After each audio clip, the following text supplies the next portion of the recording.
নমস্কার বন্ধুরা, আমি আছি হেসেলে। আমাদের ঝড় ভেঙে গেছে, সেজন্য বেশ কিছুদিন আমি রান্না দিতে পারিনি, তার জন্য আমি ক্ষমা চাইছি।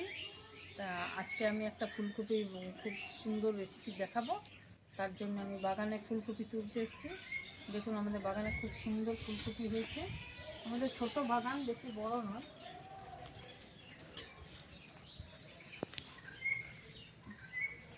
ফুলকপি গাছটা হেভি বড় হয়েছে, দুর্দান্ত হয়েছে গাছটা। এই দেখুন ফুলটা, গাছটা দেখুন, পাতাগুলো দেখুন কি সুন্দর পাতাগুলো হয়েছে, একদম তাজা ফুলকপি। এটাকে তুলবো। দেখি গাছটা কত বড়। গাছটা অনেক বড় রে, এ তো হচ্ছে বট গাছ। এ তো বট গাছ। বাবারে কি শক্ত হয়ে আছে। এই দেখুন,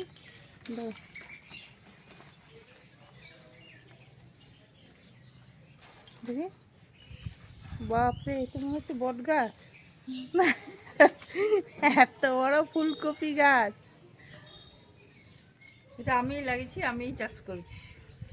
কোনো সার ঠার আমার দেওয়া চাষের হয়নি না? ফুলকপি বেশি লাগেনি, ওই 30টা মতো লাগিয়েছিল। অনেকগুলো খাওয়া হয়ে গেলো, এটা প্রায় শেষের দিকে। আর বেগুনও আছে, বেগুনটা তুলে দেখি ফুল। বেগুনটা তুলতে ভুলে গেছি, বেগুন লাগবে।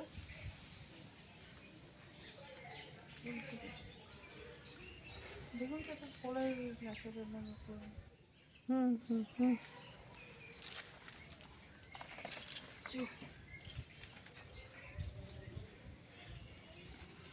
বাপরে, গাছটা কি বিশাল গাছ। কি সুন্দর ফুলকপি হয়েছে। এই ফুলকপিটা দেখি, ফুলকপিটা দেখা। খেতে হবে না, দেখলেই খুশি হয়ে যাচ্ছে। এই ফুলকপির পাতা ঢাতা সব কাজে লেগে যাবে, ডাঁটা পাতা। ফুলকপিটাও বিশাল হয়েছে রে, দারুণ হয়েছে। দেখি দেখি।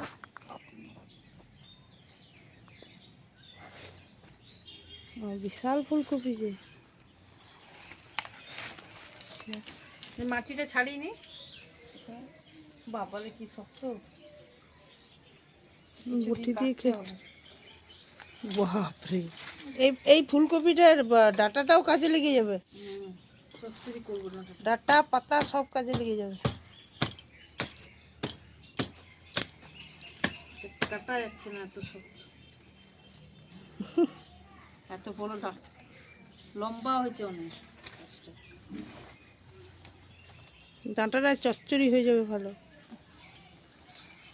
চলুন তাহলে আমরা এটা রান্নাঘরটা দেখি, রান্নাঘরটা দেখি। দেখো, রান্নাঘরটা ভেঙে গেছে, রান্নাঘরটা ঝড়ে ভেঙে গেছে।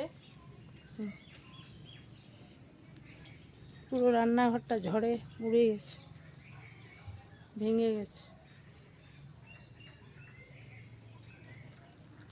ওই যে উনুনটাও ভেঙে গেছে, জল পড়ে পুরো উনুন চলে গেছে।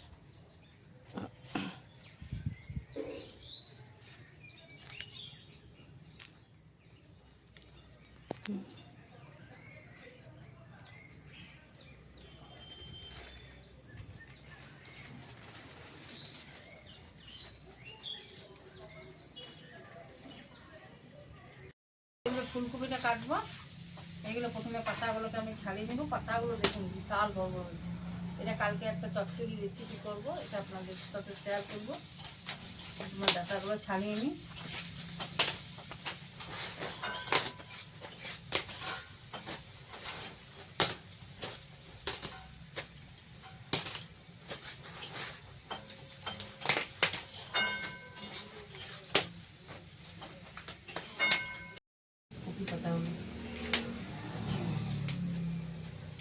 কত বড় হয়েছে রে ফুলকপিটা।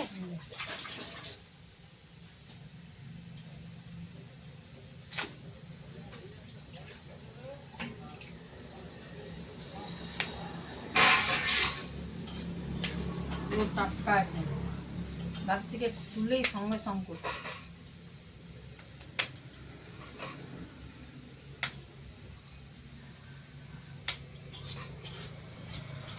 এটা শুধু গোবর সার দিয়ে করেছি, আর এমনি কোনো সার ইউজ করিনি।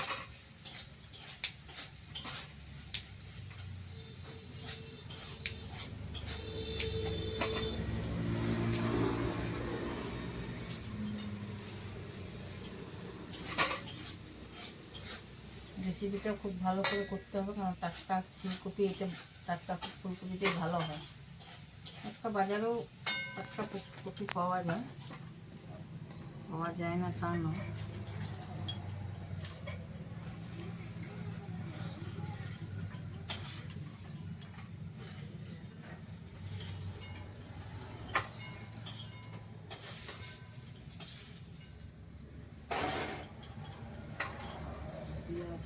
এটা ধুয়ে নেবো ভালো করে। এটা গরম জল দেবার দরকার নেই, কেন নোংরা টোংরা তো এর মধ্যে নেই। টমেটো কোটা কেটে নেব।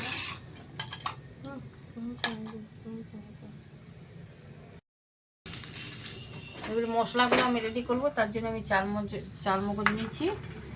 এর মধ্যে অল্প পোস্ত বাটা, 2 চামচের মতো পোস্ত বাটা দেব, 2 চামচের মতো। আর এর মধ্যে দেব কাজু,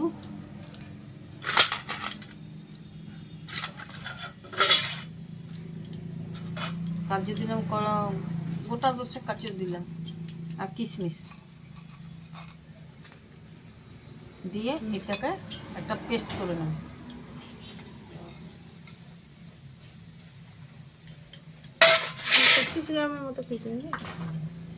এটা একটা পেস্ট করে নেব।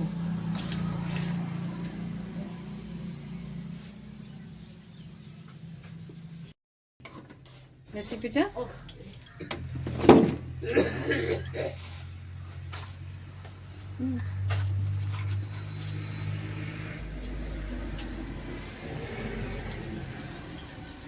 একটু হলুদ দেবো তেলে।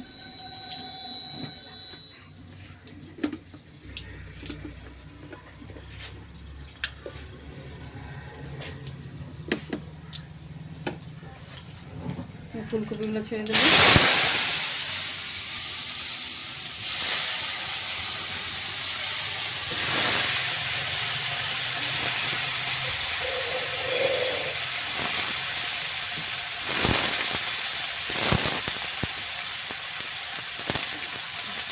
বিয়ে বাড়িতে এভাবে করে দেওয়া হয়। এভাবে একটা ফুলকপি রেসিপি বিয়ে বাড়িতে খেয়েছিলাম, সেই জন্য আজকে বানাচ্ছি। ওরা ঘরে বানিয়েছিলাম, আজকে ভাবলাম আপনাদের সাথে শেয়ার করি। এটা ভাজা হোক।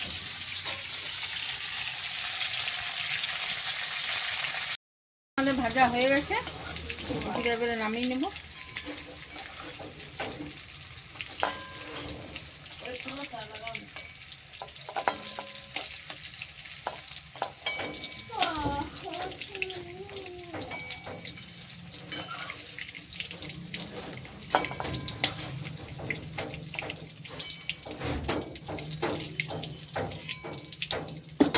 আর একটু তেল দেব।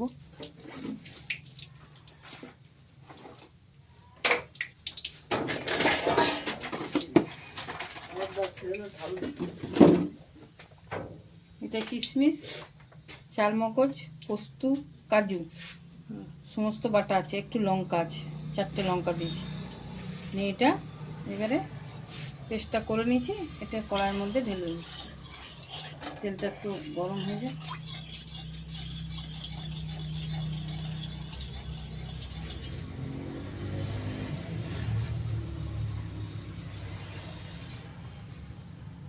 পেস্টটা দিয়ে দেবো।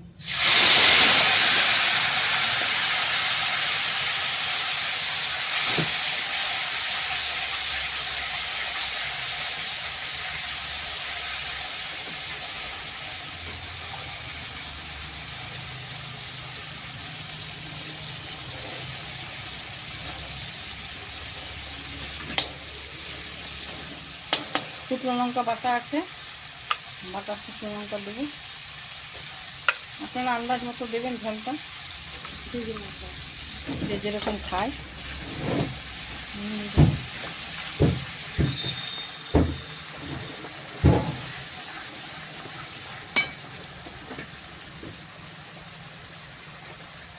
পরিমাণ মতো নুন দেবো।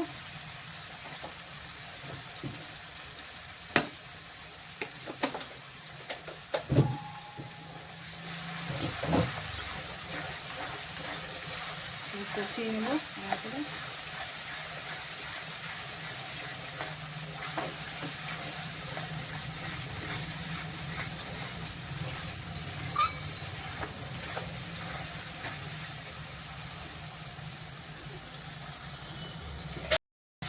কষানো হয়ে গেছে, তেল ছেড়ে বেরিয়ে গেছে, এবার আমি জল দেবো।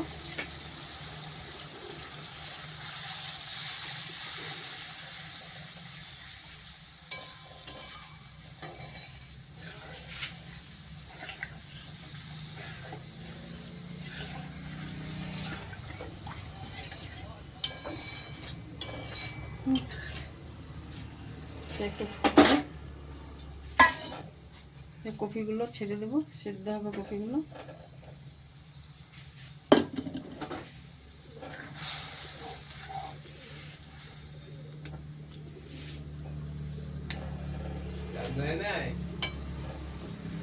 আর একটু জল দিলাম।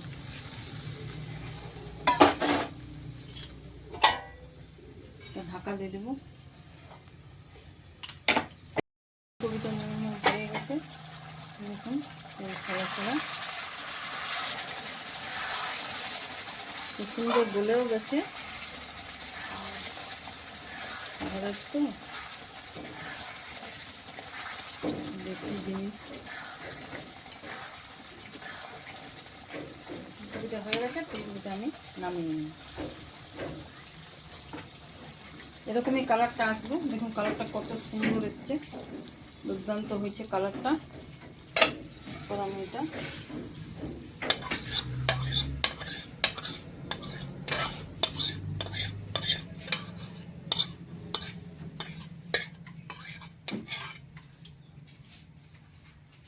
বিয়ে বাড়ির স্টাইলে খেয়ে দেখবেন, এটা খুব সুন্দর এবং দুর্দান্ত লাগে।